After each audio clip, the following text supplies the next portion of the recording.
this together and look at real-world scenarios.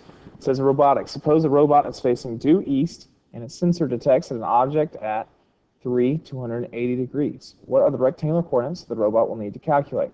Well, this is real simple if you remember that x and y come from h cos, h sine.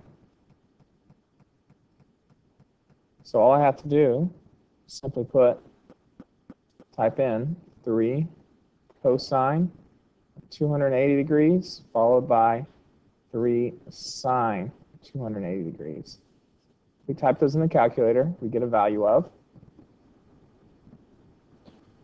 0.5 for the x, and I'll give another decimal, 0.52 and negative 2.95.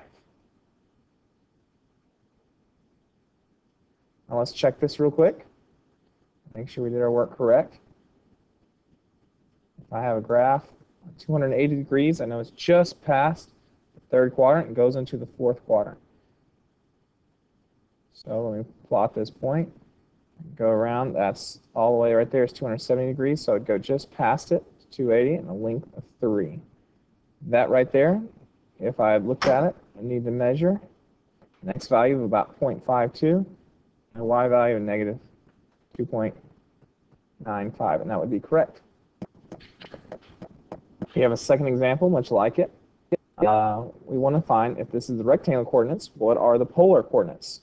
So if I have an x and y, I can find the r or the h. I'm saying that r equals square root of first term squared, the y squared plus, or excuse me, the x squared plus the y squared.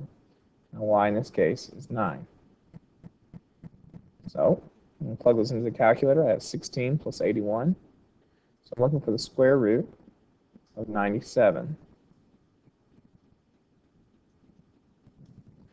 That does not reduce, so I'll just leave it like that. Or actually, I will check it. I'll change it to a decimal. And that value is negative, 9.85.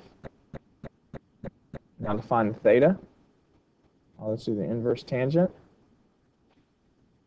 of 9 over 4. This is the first quadrant, so I won't have to make any adjustments. That value is 66 degrees. So this means my polar equation should be 9.85 for the radius and 66 degrees. Let's check it. On my graph here, I know I'm supposed to go 4 to the right. We'll just say that's 4 and 9 up. So my point should be right there. Now this has a radius of 9.85, almost a unit bigger. So if I went like this, it should be about right there. And now I need to have an angle that would match up at 66 degrees. The angle of 66 degrees would be right about there. So in fact, we did do it correctly. Here's one for you to try. You can pause the video, and then I'll work it out.